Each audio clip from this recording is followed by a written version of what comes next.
I think it can be fairly said that I'm a closeted Tudor fanboy. Yep. I always knew that something was wrong with you. Always knew something was closeted, yeah. Good morning, my name is Nicholas Hecko and I'm a watchmaker. Hello, I'm Andrew, I'm also a watchmaker. Andrew, before we start today's video, Yeah. we just had a visitor, Yeah. Peter, with something to unbox. It was another thing left in front of a door first, and then we said, Peter, come in, let's have a look. Is that a Rolex, another Rolex? Oh, it's maybe a what the hell? Limited edition. Pink Panther. Oh, wow, look at this. Thank you very much, Peter. Oh wow, the smell is fantastic. It's a strawberry cake with the... Wow. Look at this. Hey guys, thank you very much, Peter. Thank you. We know each other for donkeys. He bought a GMT Master vintage, lovely piece from us many years ago. Coke I think bezel. Josh sold it to him. Josh? Yeah, Josh was like 15 when he How sold it. long ago was this? Who knows, 15 years ago. Wow. Today we are talking about 10 everyday watches. Yes. But before we go any further, we need to define what term everyday watch means. And we need to define who we're really talking to. Right. One thing is certain, we're not reviewing AliExpress watches today. Everyday watch means different thing to different dealers, to different customers, to different YouTube viewers. To different boutiques. Everyone.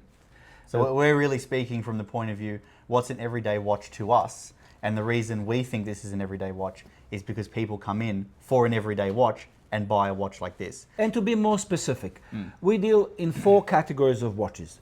First one is $500 to $2,000. Yep. That's your Seiko. Yeah. And then next category is 2,000 to 5,000 Australian dollars. That would be your everyday watch. Yeah. And then 5 to maybe 20,000. This is what we call horology. Yeah. This is your nicer stuff, yeah. And then 20,000 plus is what? Luxury. Luxury. That's really, in terms of sort of quality or features or functions, there's not too much difference between the 5 and 20 and above 20. But above 20, your more prestigious brands, maybe your precious metals, diamonds, this sort of thing, exclusivity. Yep. So it might be a moon watch, which is really in that 5 to 20, but it's a mission moon watch, or it's a Mitsukoshi, $30,000. Yeah. So that's kind of the difference between those two categories. And finally, watches that we talk today in our everyday price ranges: Longines, Tudor, TAG, Grand Seiko entry-level quartz, Baume Mercier exotic brands, even entry-level Omega, mainly from 1990s up to 2000, and then something really that we see one-offs like Sinn today. Watch number 1. It's a Baume Mercier, and it is what we call the lawyer's watch. Yes. Wow, so classic. Lovely font, really clean dial, super blue hands, which is nice because you can tell the time from a long way away. Maybe you're in court, you don't want to alert anyone to the fact that you're checking the time, but you can kind of sneak a look at it. Really lovely watch. Probably, I dare say, one of the nicer ones of the bunch that we have today. It's in a mint condition, never worn. We do have we will be mentioning price in Australian dollars purely again for our customers so they know what we're talking about. $2,500. Baume Mercier is used to be a Richemont Group brand. Yeah, they were bought this year, I'm pretty sure, 2026, by the Damiani Group, which is like an Italian family-owned, like luxury goods, art, Venetian glass, jewelry, this sort of thing. So now they have Baume Mercier. There you go. We don't know what the future will, bring to Baume Mercier brand, but I think coming out of Richemont Group, being the only watch brand within a new group, is fantastic. They will be positioning themselves to do whatever they want. Yeah, I mean, I wouldn't say they were a bench warmer at Richemont Group, but they were certainly one of the less prestigious brands, because Richemont has some massive brands. Yeah. So now that they're out of that shadow, maybe they can produce something interesting. We're definitely looking for it. What I love about this watch is the clarity of the dial, what we call legibility. Look at those black hands on an eggshell dial, matte, fantastic. Yeah. And another watch with a small seconds hand on a 6 o'clock. Yeah. All right. What's inside the movement is Sellita SW26. So it's derivative of the 2824, classic movement, fantastic performance. It actually has lovely finishing, this particular one. This would have been one of their higher finished movements. Which is Again, this watch is for someone who's got his JLC on leather strap and Omega on leather strap, and he's looking just for a fun watch, a new look, you know. something to wear every day. Yeah. Very good. Cool. Again, all these watches that we mentioned today will be available on our website, so check our website later if you wish to. 41 mil for that one. It kind of looks bigger, but it wears 41. So it's comfortable on a 19.5 centimeter wrist, but it does look large because the dial is quite large. So yeah, it's quite nice. A second watch on the list is the Longines Spirit, case size 40 mil. Yep. Lovely black dial. Yeah. Not shiny. Based on ETA movement. It's a new Calibre A31L11, but it's really 2892-82 with 72 hours power reserve now. Fantastic. Yep. See, the 2892 and its sort of children are really the kings of this kind of price range. You get fantastic performance, you know, parts availability, ease of servicing. It really is the perfect watch for an everyday watch, which is why you'll see it so often in this kind of price range. Yeah, if you like leather strap watch, that's a fantastic everyday watch. Again, most of these watches are sold purely on price. Yep. There has to be some discount, significant discount over a new watch price. Okay, the trade-off, there could be a small imperfection somewhere, scuff mark, this and that, which is fine. We're second-hand dealers. But this watch sells new for $3,650. Our price $2,500. Yep. $1,150 saving, fine. 5 stars on the dial. What that means? So for Longines, this is like their, you know, highest quality. They have you know, fantastic finishing on the movement and on the actual dial and hands itself. Performance is good. That's kind of how they signify that, I guess. Lovely to wind, lovely to use because the crown is quite nice. Yep. Yeah, perfect watch. 2,500 Australian dollars. Cool. We won't ship overseas, unfortunately, thanks to tariffs. It just makes no sense. There's no way we can ship overseas. Yep. Overseas full stop or US? Overseas full stop, Okay. especially US. Yeah. Watch number 3, Grand Seiko Heritage SB-GP009, which is a quartz Grand Seiko. New price 4,400, our price 3,300. Yep. What a watch. I mean, entry-level Grand Seiko, brand new, is fairly competitively priced.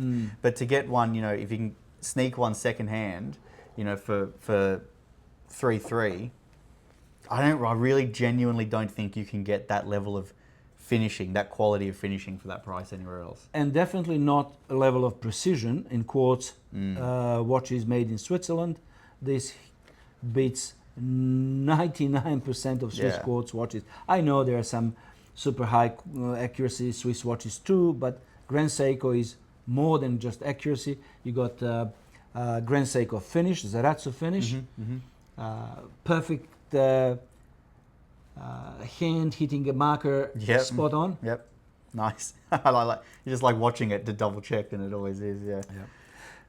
Look, and you're a part of the Grand Seiko family. You know, that's kind of what you're entering. If you get, you know, cheap quartz stuff from Switzerland, fine. You know, you're in these kind of brands. Grand Seiko is really that 20,000 plus kind of brand, and you can sneak in really for, you know, not much.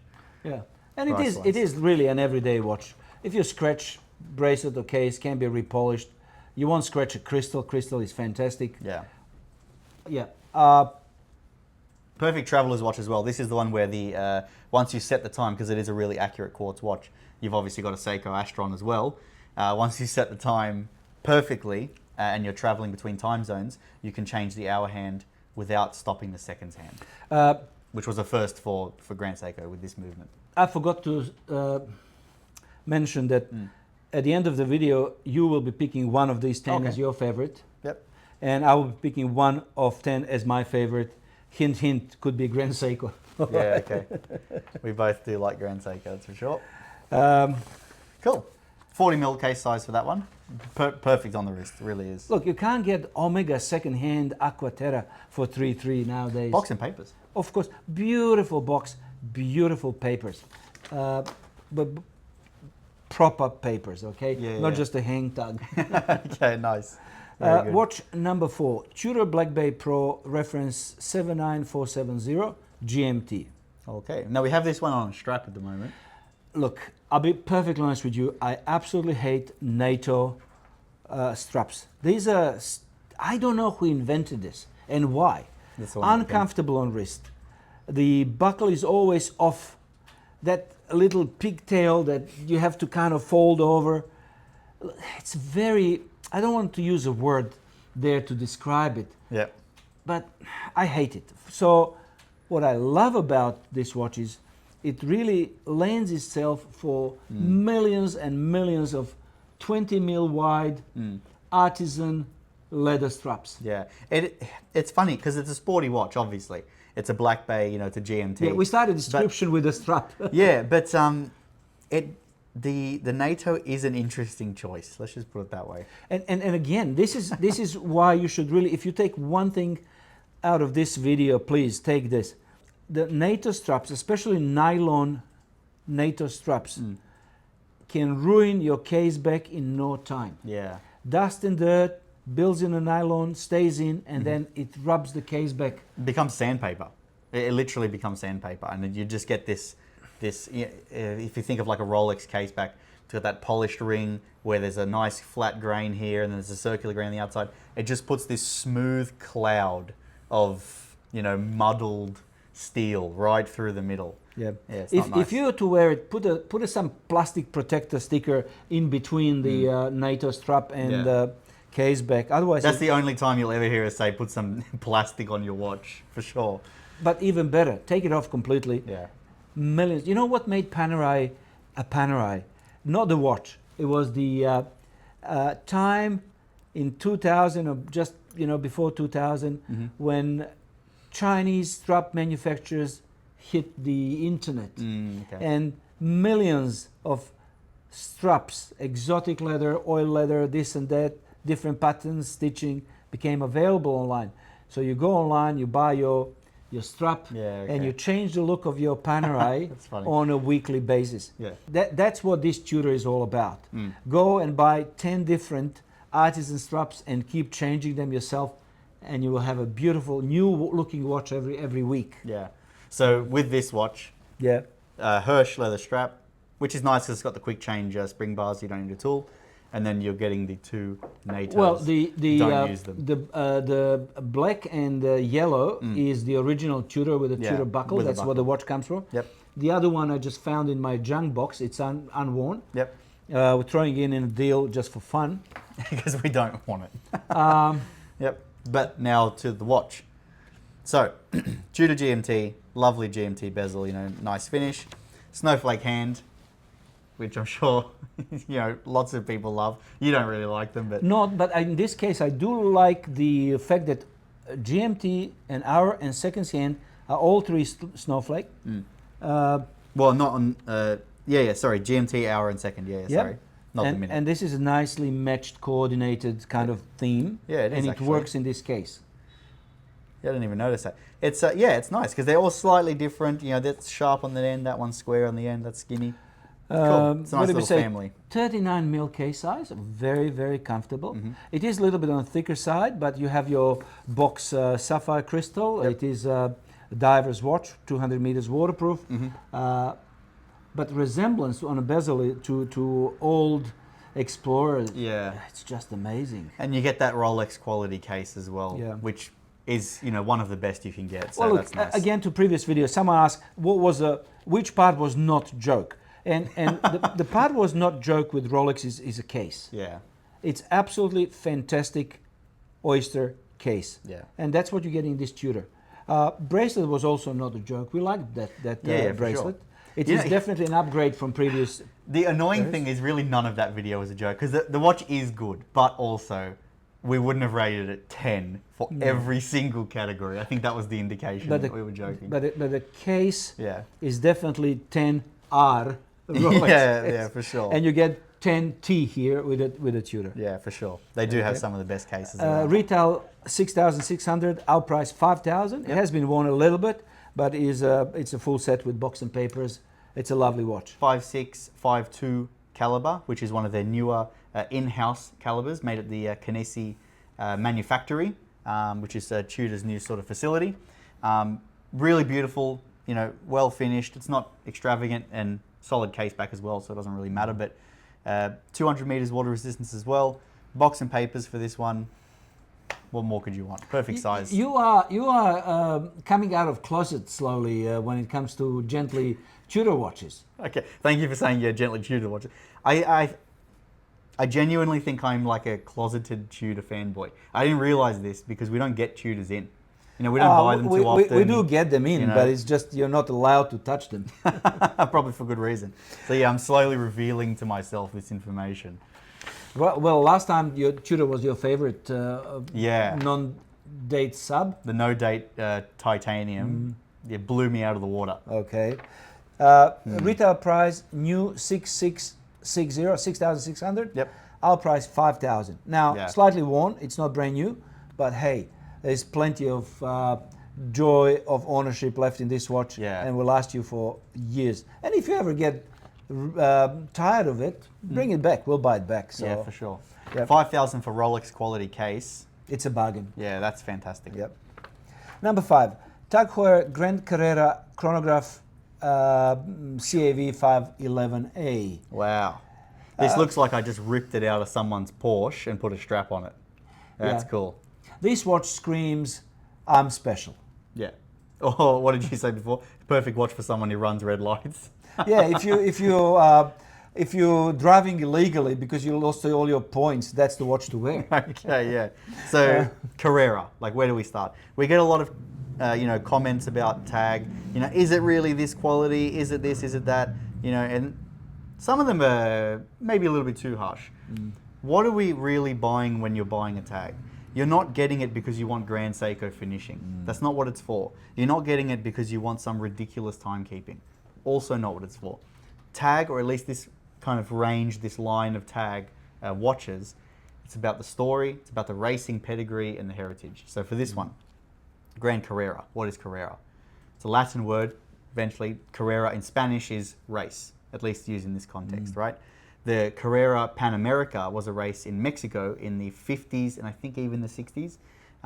Dangerous race, you know, lots of cool races and lots of cool cars coming from that race in regards to their success. One of them being the Porsche Carrera. So Porsche had some success, fair bit of success actually at that race. They made the Carrera. For this isn't named after the Porsche. This is named the Carrera because Jack Heuer at the race just loved the word Carrera, and you know, the ring, it's such a fantastic word to say. And Heuer became a sponsor of racing teams later on. Like Ferrari as well. Yeah. So if you're in a racing and love cars, that's a natural choice. Yeah. This is for the race enthusiast. I mean, it literally looks like it's come out of someone's car. And for pre-owned watch in this with those specs and the look, 4,500 is a bargain. Yeah, screw lock pushes as well, which is fantastic. You don't see that too often anymore. Just a lovely, lovely design. It is a flex watch. Yeah, for sure. Yeah. It's probably a little big for me, 19.5 centimeter wrist, but it isn't a massive case. It just wears a little large. That's all. Yeah. Number 6, TAG Heuer Carrera, another Carrera, but this one is Calibre 5, which is your purely sort of, you know, daily wearer / what? Leather strap. We're a little bit corporate here again. You know, we're leaving the sporty race enthusiast running red lights. We've gone back into the office now. Something that just fits nicely under your shirt. It's a fairly thin watch. It's a perfect watch for a smaller wrist, 39mm case size. Yeah. Or automatic, of course.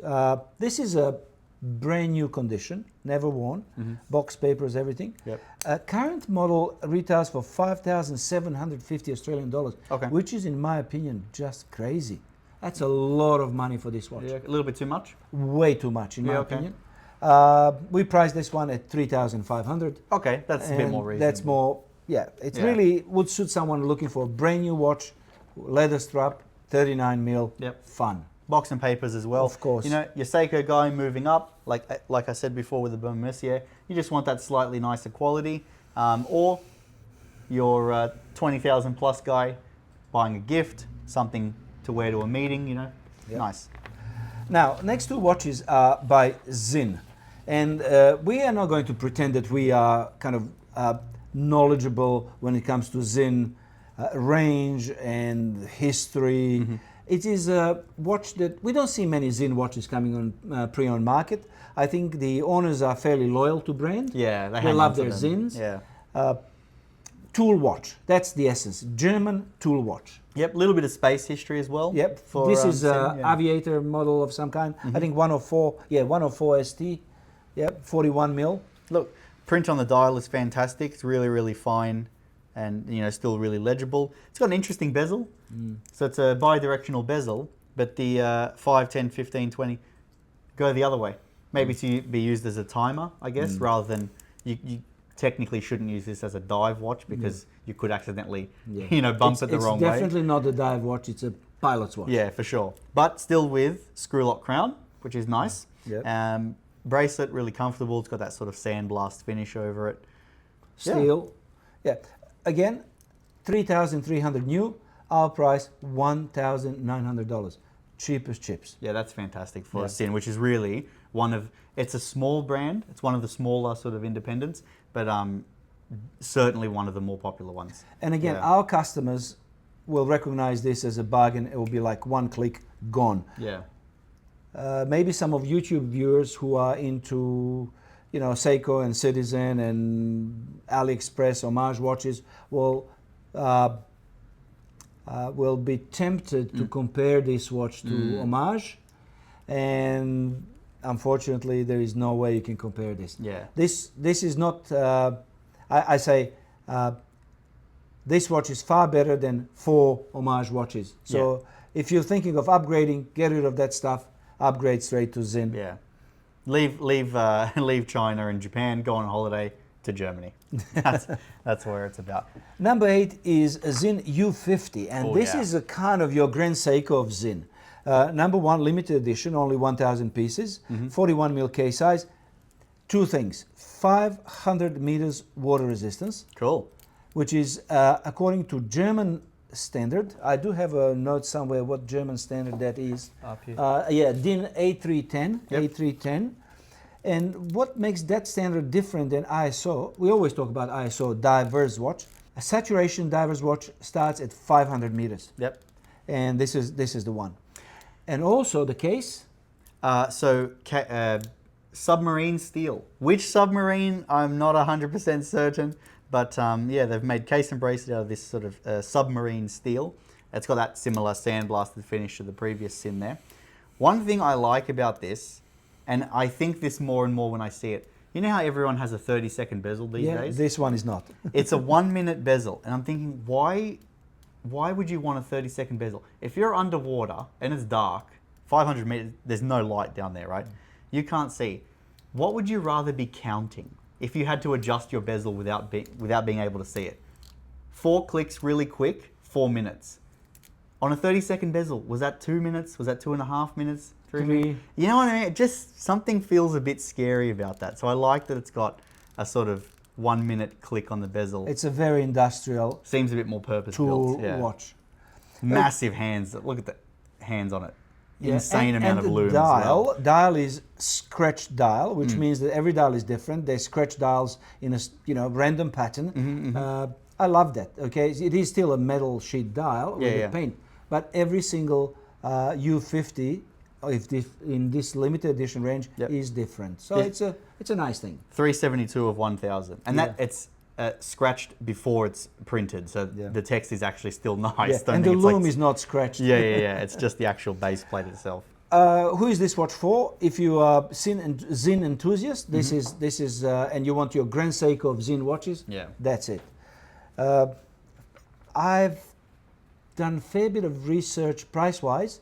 I couldn't find any under $6,000 Australian on overseas. So if you're to bring one in plus import, our price $5,000.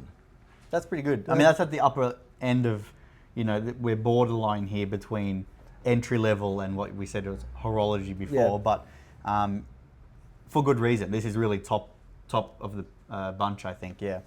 Number 9, Omega Dynamic. When we talk about brands and their less popular models,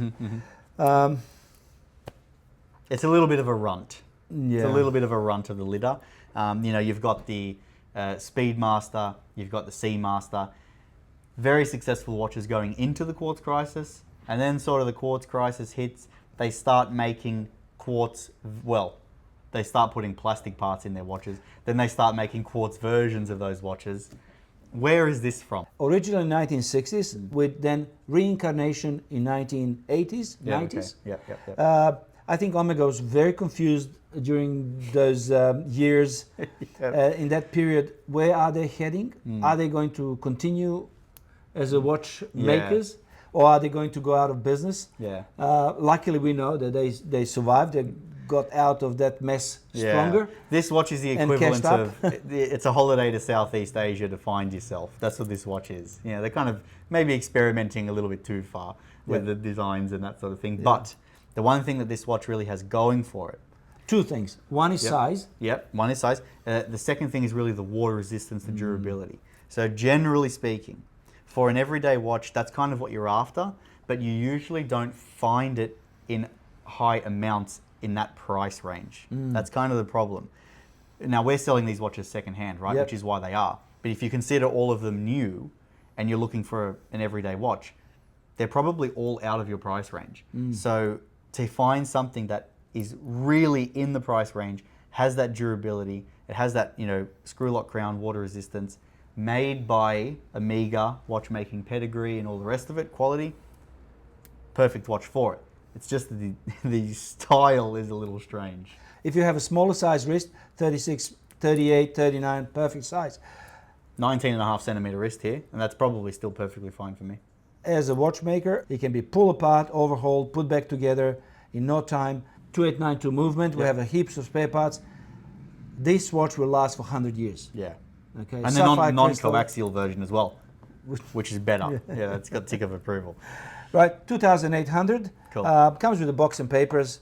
A really, really fantastic value for money. I know you could have got one for less 5 years ago and for even less 10 years ago. But with Omega prices now, if you don't snatch this now and you wait another 5 years, it's not going to be cheaper. It's like waiting for Sydney real estate prices to go down. Just do it. Just get in. Next watch, Omega Dynamic Mark III, 5200.50 pilots, 36.5 mil automatic. Again, 2892 movement, water resistant, screw lock crown, light bezel, and font. I like font. I think we know this by now. I'm a big font person. They're in the same family, these last two watches. Absolutely amazing font, really interesting. Even the words on the dial have a similar font to the numbers, which you don't see very often.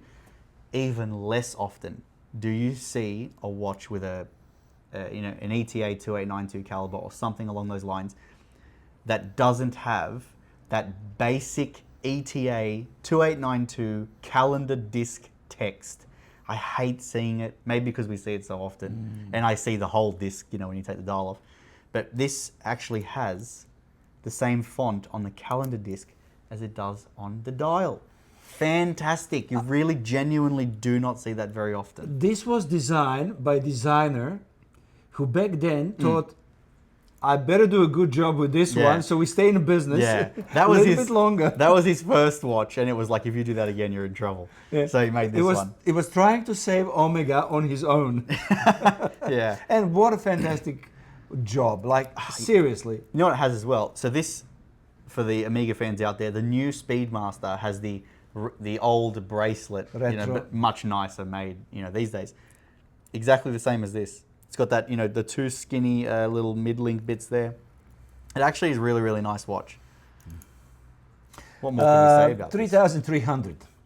If you that's fantastic. 3,300, fantastic price. Yeah. And again, so comfortable. So comfortable. On the smaller side, maybe for my wrist, but like you say, small watches kind of back in fashion these days, which we love. That's it for today. Thanks for tuning in. Thanks for supporting our channel. Thanks for subscribing to the channel. If you are interested in any of these watches, they're available on our website. This is a link, clockmaker.com.au. What was your pick? Oh, my pick. I'll go first. Tudor. You go. Your pick is what? The Tudor. The Tudor. I knew you were going to say Tudor. That's why I sneak in before you. I think it can be fairly said that I'm a closeted Tudor fanboy. Yep. I always knew that something was wrong with Yeah, you. obviously something was closeted. Yeah, it looks fantastic. It's exactly what it says it is, you know, and the quality is great because of that Rolex case. Yeah, I like it. I think this Tudor beats many Omega Seamasters, Yeah, hands down. So I agree with your choice. It's fantastic. Yeah. It's, you know, it's a really well-made watch. My pick would be Sinn. Oh, yep. Sinn 500 meters. Yep. U50 DS. Yeah. Look, why not go crazy? It's like And- that's the most watch out of this kind of, you know, group. Yeah, Yeah. why not go crazy? Okay. Why not? You live once. Maybe just like the no fear dial, you know, I- because I- we have the no fear dial. I definitely do like the dial. That's cool. I like the bezel. I like the fact that it is German. Mm-hmm. Yeah, they use Swiss movement, but it is a German brand. Yep. And why not? Maybe we should spend a little bit more time educating ourselves We on probably Sinn. should, yeah. If you like us to do research on Sinn and do some reviews, we're happy to do that. Yep. One day. Anyway, we would love to talk and chat and keep recording, but we do have that strawberry cake Yeah. here, so Look at this. we'll say you. This is how good our customers are. Wow. Yeah, and this is a proof that we're not YouTubers. Who gets cakes? Like, show me one YouTuber that get cake while they're recording a video. Yeah. Well, I think this is definite proof. That's it, yeah. All right, thanks for tuning in. We'll see you soon. Do subscribe to our newsletter. And, thanks for tuning in. Do subscribe to our channel. And we have so much to share in the days to come. But not the cake. Not cake.